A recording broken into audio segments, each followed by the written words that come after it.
সত্য। এই যে আমরা বলি ফেসবুকে এত বেশি ছবি দিয়েন না ভাই, ছবি তুলেন না, ছবি তুলেন না, বারবার যে বলি নিষেধ করি, কারণ কি জানেন? একটাই কারণ, বিকজ চোখ লাগাটা সত্য।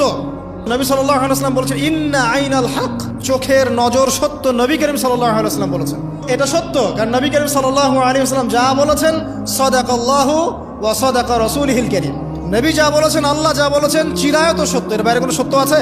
খুব সতর্ক থাকবেন, আমি পরে সলিউশন বলছি আপনাদেরকে। আরেকটা বলেছি, নবী সাল্লাল্লাহু আলাইহি ওয়াসাল্লাম বলেছেন চোখের বদনজর এমন সত্য যে একটা উটকে এই রান্নার ডেকচির মধ্যে ঢুকায় ফেলতে পারে।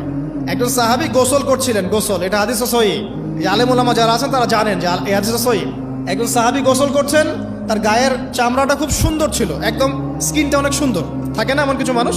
আচ্ছা, এখন আরেকজন সাহাবী এই গোসল দেখছেন দূর থেকে, দেখে বলছেন যে কি চমৎকার তার শরীরের রংটা, যেন কুমারী নারীর মতো, অনেকটা এমন একটা কথা তিনি বলেছিলেন।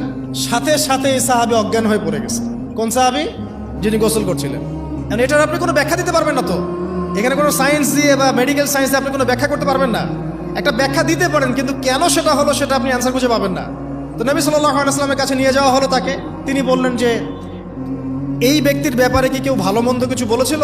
তখন একজন সাহাবী বলেন হ্যাঁ, অমুকে বলেছে এর স্কিনটা অনেক সুন্দর, ওকে ডেকে নিয়ে আসুন। ওকে ডেকে আনা হলো।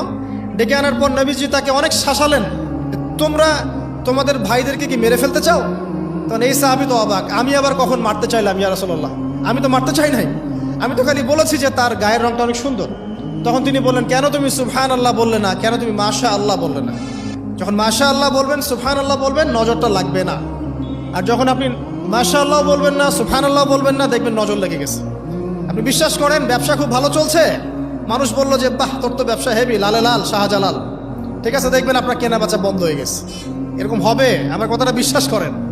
এটা কিন্তু সায়েন্স প্রমাণ করতে পারবেন না, আল্লাহ এবং তার রাসূল বলেছেন, তার উপরে কোনো সত্য নেই। আছে সূরা কাহফ 29 নম্বর আয়াত পড়ে দেখেন, আল্লাহ পাক বলছেন ওয়াকুলিল হাক্কু মির রাব্বিকুম, সত্য সেটাই যা তোমার রবের পক্ষ থেকে আসে।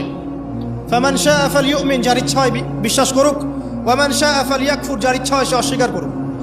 এই কারণে আমরা বলি ফেসবুকে এত বেশি ছবি দেওয়া, এই আই ওয়াশ করা, এই যে শোডাউন করা, হ্যাঁ, ইসলামের কিছু কাজ করলেন একদম মানুষকে না দেখাইতে পারলে ঘুম হচ্ছে না, এগুলো বন্ধ করেন, এগুলো বন্ধ করে দেন আল্লাহর ওয়াস্তে। অফলাইনে কাজ করেন, নিজেকে গোপন করার চেষ্টা করেন। যত বেশি মানুষের কাছে নিজেকে এক্সপোজ করবেন, কাজের বরকত কমে যাবে, কাজের বরকত কমে যাবে, চোখ লাগবে, নজর লাগবে। এবং চোখ লাগা বদ নজরে বহু আলেম আস্তে আস্তে মাঠ থেকে মাইনাস হয়ে গেছে না?